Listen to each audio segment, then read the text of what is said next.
في هذه الرحلة اللي ذكرت لكم بكل صعوباتها ومعوقاتها وبذكرياتها الجميلة، جهد كبير بذلوا أسرتي فيها، في إعدادي وتأهيلي وتدريبي وتعليمي. تعلمت الصبر، الشجاعة، الثقة، التفاؤل، الإيجابية، احترام اختلاف الغير وتقبله. تعلمت إن في بدائل الأشياء اللي ما أقدر أسويها. تعلمت التعايش مع إعاقتي برضا وحب وسلام، وأطور قدراتي وأنمي مهاراتي. تعلمت إني أقدر أكون أكبر من توقعات الآخرين وأتجاوز كل الإحباطات، لأن القادم أجمل.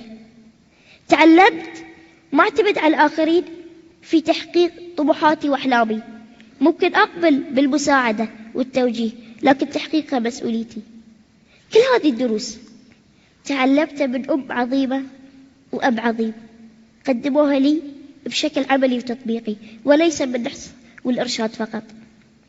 إعاقتي ما منعتني من ممارسة كل أنواع الرياضات اللي أحبها، منها السباحة، التزحلق على الجليد، كرة السلة، السكيت بوردينج، الدراجات، ركوب الخيل، تسلق جبل شمس 3000 متر، حصلت على ليسن بادي للغطس وغطست 20 متر. وكلها احتاجت مني وقت وجهد للتأهيل وللتدريب ومدربين خاصين وأجهزة خاصة صنعوها لي. وأقول لكم حاولت وفشلت، وبعد حاولت وفشلت، وبعد حاولت وفشلت، لحد ما تمكنت وصرت محترف في معظمها. إنجازات كثيرة حققتها بفضل من الله، ثم جهدي ودعم أسرتي ووطني. أدير شركة خاصة بالآيس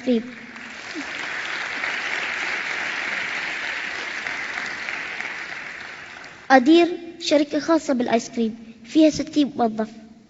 أصبحت والحمد لله محاضر في الجامعات والمؤتمرات والمدارس، وأصغر متحدث في الأمم المتحدة، لأعمال إنسانية كثيرة شخصية وعامة مع جهات رسمية في الدولة داخل وخارج قطر.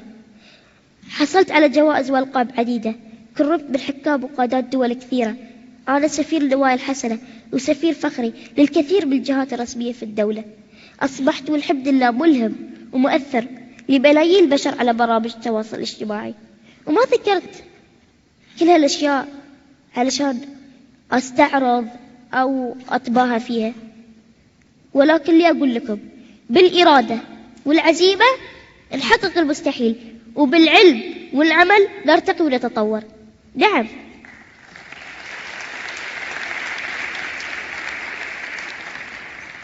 نعم نجحت في إثبات نفسي وتحقيق الكثير، لكن هل اكتفيت؟ هل هذه دوري في الحياة؟ غانم اللي تحدى إعاقته وأثبت نفسه وتحقيق طموحاته وأحلامه الخاصة فقط؟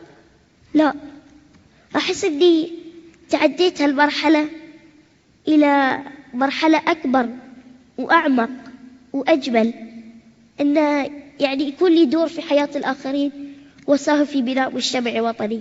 وأدعو الله أني أكون محفز لكل بائس، ملهم لكل مغامر،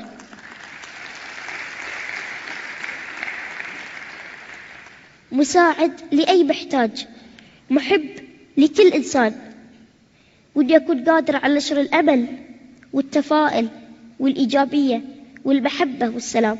وعلى الصعيد الشخصي إن شاء الله بكون سفير البلاد قطر. شكرا لكم، أمتكم الله.